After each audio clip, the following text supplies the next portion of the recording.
नमस्कार। आज हम पढ़ेंगे क्लास 10 की हिंदी पुस्तक क्षितिज का 12वां अध्याय लखनवी अंदाज का प्रश्न उत्तर। पहला प्रश्न है, लेखक को नवाब साहब के किन हाव भाव से महसूस हुआ कि वे उनसे बातचीत करने के लिए तनिक भी उत्सुक नहीं हैं।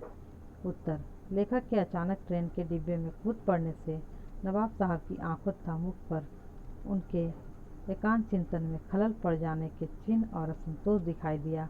ट्रेन में लेखक के साथ बातचीत करने के लिए नवाब साहब ने कोई उत्सुकता प्रकट नहीं की और न ही उनकी तरफ देखा।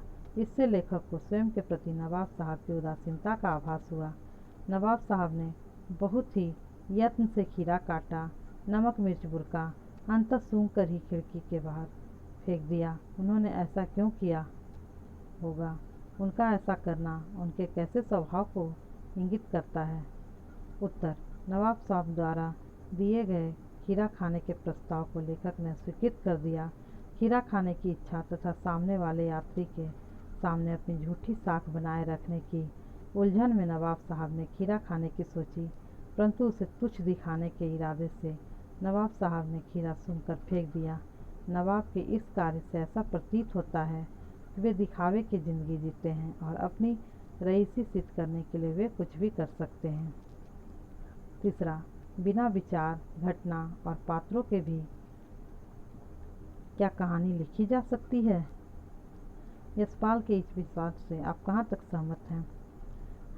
उत्तर, हम लेखक यशपाल के विचारों से पूरी तरह सहमत हैं। किसी भी कहानी की रचना उसके आवश्यक तत्वों, कथा वस्तु, घटना, पात्र आदि के बिना संभव नहीं होती। घटना तथा कथा वस्तु कहानी को आगे बढ़ाते हैं। पात्रों द्वारा संवाद कहे जाते हैं। कहानी में कोई न कोई विचार, बात या उद्देश्य भी अवश्य होना चाहिए। ये कहानी के आवश्यक तत्व हैं। आप इस निबंध को और क्या नाम देना चाहेंगे? उत्तर, इस कहानी का नाम झूठा दिखावा, नवाबी शान या आडंबर भी रखा जा सकता है, क्योंकि नवाब साहब ने अपनी झूठी शान शौकत को कायम रखने के लिए अपनी छोटी सी इच्छा को ही दबा दिया। साथ ही यह उनके नवाबी स्वभाव, सामंती वर्ग की बनावटी जीवन शैली व झूठे प्रदर्शन के भाव को भी दर्शाता है।